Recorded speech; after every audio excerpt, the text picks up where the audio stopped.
마켓 무버입니다. 국내 증시에서 보험 업종에 대한 투자 심리가 얼어붙고 있습니다. 더군다나 당분간은 투자 심리가 회복되기 어렵다는 전망이 지배적이어서 주의가 좀 필요해 보이는데요.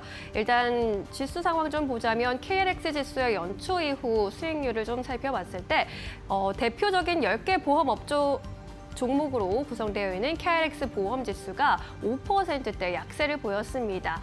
전체 34개의 KLX 지수 중에서 가장 크게 하락한 거고요. 3개의 종목이 지수가 하락세를 보인 가운데 가장 높은 하락률을 보이기도 했습니다.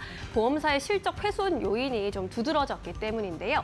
먼저 작년 4분기부터 올해 1분기까지 독감이 크게 유행하고 있습니다. 지난 4분기와 비교해서 올해 1분기는 독감 지표가 더 악화된 상황이고요. 최근 개학과 함께 독감 환자가 더 증가하고 있는 추세이기 때문에 실적에는 부정적일 수밖에 없을 것으로 보입니다. 특히 대규모 동시 산불 사태가 발생한 것 역시 굉장히 부정적인데요. 얼마 전에 발생한 경상권에서의 산불로 인해서 피해 산림 면적이 무려 3만 6천 헥타르를 넘어설 것으로 보입니다. 이는 서울 면적의 63%에 해당하는 수준이고요. 우리나라에서 가장 피해가 컸던 산불이 역대로 봤을 때 동해안에서의 산불, 지난 2022년의 산불인데요. 이보다도 1만 헥타르 이상 피해 면적이 더 큽니다.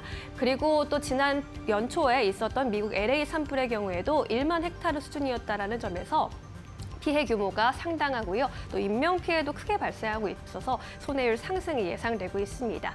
뿐만 아니라 1분기에는 폭설 영향으로 자동차 보험의 손해율도 상승했는데요. 이 같은 상황은 데이터로도 확인이 되고 있습니다. 다음 장에서 만나보시죠. 2분기 지난 2월 기준으로 봤을 때 손해보험의 빅4 평균 자동차 보험 수혜율이 89%가 넘게 집계가 됐습니다. 이는 전년 동기 대비 9.6%포인트나 올라간 수준인데요. 이에 따라서 증권가에서는 다가오는 1분기에 대해서 영업이익 추정치를 또 하향 조정하고 있는 상황이고요. 키움증권에서는 투자 의견도 하향 조정하기도 했습니다. 그러면서 두 가지 또 하향 의견을 내놓기도 했는데요. 일단 실손보험 개혁에 대해서 단기 펀더먼털 개선에 역부족일 것으로 전망을 했습니다. 실손보험 개혁에 대한 방향성은 좋지만 수가 등에 대한 사회적 협의가 충분하지 않은 상황이고 여기에 더해서 관리급여 도입 시에도 풍선 효과가 예상되기 때문입니다. 그리고 단기적인 주주환원 모멘텀 소멸과 함께 실적이 악화하게 되면서 업종 전반의 투심이 악화할 것으로 예상을 했습니다. 분기 배당 그리고 자사주 매입 계획 등이 앞으로 없다라는 점에서 배당락 이후 올해는 연간 배당 기준일까지 추가적인 상승 모멘텀을 찾아보기 어렵다라는 의견입니다. 이에 따라 보험 업종에 대한 투자 의견을 중립, 뉴트럴로 하향 조정했습니다. 이렇게까지 다운그레이드하는 것은 거의 사실상 매도 의견이라고 볼 수 있을 텐데요. 이러한 가운데 삼성생명에 대해서는 그나마 최선 호주 의견을 유지했습니다. 앞으로 지배구조 개편에 대한 기대감이 유효하게 남아있기 때문이다라고 전했습니다. 전반적인 실적 추정치와 함께 투자 의견이 이렇게 하향되고 있는 추세인 만큼 보험 업종에 대한 접근은 좀 유의해 보실 필요가 있어 보입니다. 마켓무버 함께 하셨습니다. 네, 어려운 시장 안에서 또 볼만한 기업들 하나하나 살펴보도록 하겠습니다. 오늘 첫 번째 기업으로는 박건호 이사님께서 한국전자금융을 가지고 오셨어요. 5,200원대에서 거래되고 있고 1.8%대 하락세.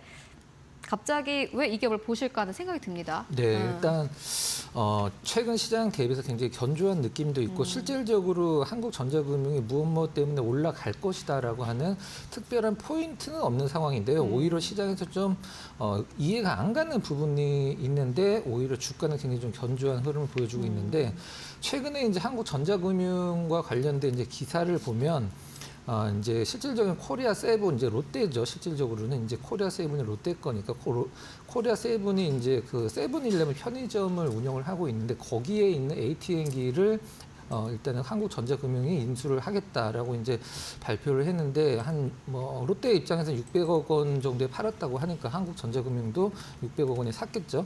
근데 한국전자금융 자체가 이제 원래 벤 사업 그다음에 CD 벤 사업, ATM 관리를 하고 있는 기업인데 CD는 이제 그 출금만 되는 거고 ATM은 출금, 입금 다 되는 걸 ATM이라고 얘기를 하죠. ATM 자체만 보더라도 전국에 이제 나이스라고 써 있는 게 이제 그 한국전자금융이 하는 거라 보시면 되는데 2만 곳 정도를 운영을 하는데 사실 이 ATM 기계는 뭐 여러분들이 아시겠지만 지금 이게 성장을 할 수도 없고 오히려 사양 산업이라고 얘기를 하고 있는 사업인데 현금을 거의 안 쓰니까. 근데 한국전자금융이 도대체 왜 600억을 주고서 이걸 인수했나. 물론 기존 사업과의 시너지는 굉장히 좋을 수도 있긴 합니다만은 시장에서 이 기사가 나왔을 때 발표가 됐을 때 주가 흐름이 그렇게 나쁘진 않았었거든요. 그래서 시장에서는 오히려 좀 호재로 인식을 하는구나라고 이제 보시면 될 거고 모든 결정은 시장이 한다라고 보시면 돼요. 그 다음에 이 기업이 또 하는 사업 중에 T맵, 카카오맵과 같이 협업을 하는 사업이 있거든요. 이제 T맵, 카카오맵은 이제 자동차랑 연결이 되니까 한국전자금융 같은 경우는 이제 우리가 보통 예전에 뭐 어떤 건물을 차를 타고 들어갔다 나올 때 주차 관리인 분이 계셔서 이제 카드로 혹은 현금으로 이제 주차비를 정산을 해주셨었는데 요즘에 그런 곳이 없죠. 그래서 다 무인으로 돼 있는데 한국전자금융도 이제 나이스 파크라고 해서 그 부분과 관련돼서 상당히 좋은 어떤 실적을 좀 내고 있는 상황입니다. 일단 뭐 전기차 충전과 관련돼서도 역시 자동차와 관련된 나이스 차지라고 부르는데요. 카카오맵이랑 그 다음에 그 T맵과 연동을 시켜서 주차장을 찾는다든가 아니면은 전기차 충전소를 찾는다든가 이런 것들을 협업을 좀 해 나가겠다라고 이제 한국전자금융 밝히고 있는 상황입니다. 실적은 뭐 그렇게 크게 성장을 하지도 않고 크게 다운되지도 않는 좀 약간 안정된 흐름을 보여주고 있는 그런 기업인데요. 일단 차트로 잠깐 보면서 특별한 부분 좀 말씀드리도록 하겠습니다. 위쪽에 이제 파란색 선으로 되어 있는 기관 수급이 계속 급격하게 들어오진 않습니다만은 작년 10월 초서부터 굉장히 좀 야금야금 좀 꾸준하게 어떤 그 매수를 누적으로 이제 쌓아가고 있는 게 좀 약간 특이한 부분이고요. 반대로 이제 외국인은 뭐 계속 팔고 있네요. 그러네요. 근데 뭐 일단 기관 매수만으로도 뭐 흐름이 조금 개선된다는 점 보시면 될 것 같고 최근 단기적인 흐름은 아직은 박스권입니다. 제가 봤을 때 오늘 시장 처지지 않았으면 이 단기적으로 한 3주 정도 유지되고 있는 박스권 뚫었을 것 같은데 오늘 하락은 좀 약간 시장 때문에 약간 좀 러프하게 빠지는 것으로 좀 판단이 된다. 이렇게 말씀드리도록 하겠습니다. 네, 한국전자금융 만나보고 왔습니다. 이어서 두 번째 기업 바로 만나볼게요. 아마 궁금하신 분들 많을 것 같습니다. 두 번째 기업은 크래프톤인데 주가가 오늘 6%대 가깝게 상승세 35만 7,750원대 거래가 되고 있고 오늘 장중엔 36만 원대를 뚫어내기도 했습니다.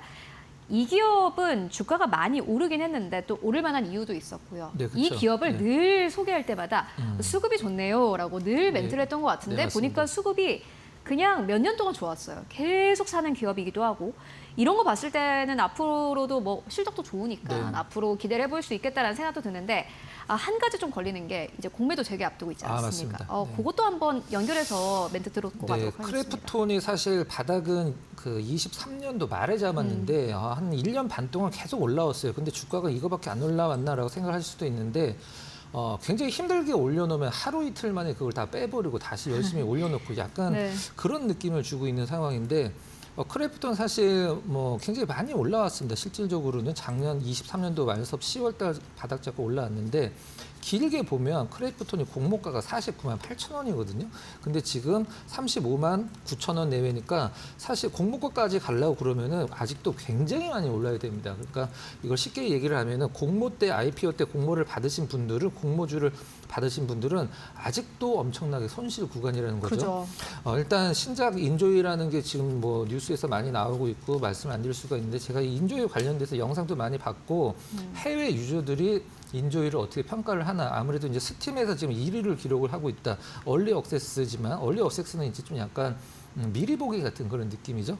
1위를 했다라는 이제 기사가 오늘 어떤 상승세의 주된 원동력이다 보면 될 것 같은데 해외 유저들이 이제 장점, 단점을 이제 얘기를 하는 걸 제가 좀 한번 보고 왔는데 장점은 뭐 일단은 뭐 지금 크래프톤에 얘기하듯이 이제 퀄리티가 좋다 이런 부분들이 대부분이었었고 이제 단점 같은 경우는 이제 스팀 덱이라고 해서 우리가 이제 휴대용으로 하는 게임기가 있거든요. 스팀 덱에서 인조이가 플레이가 안 된다라는 부분이 단점이고 그 다음에 우리가 보통 게임을 개발할 때 이 고사양 게임들 중에 가장 크게 게임사들이 신경 쓰는 부분이 뭐냐면 그래픽 카드와 컴퓨터 어떤 사양에서 이게 이제 구동을 할 수 있느냐 이걸 굉장히 중요시하게 생각하거든요.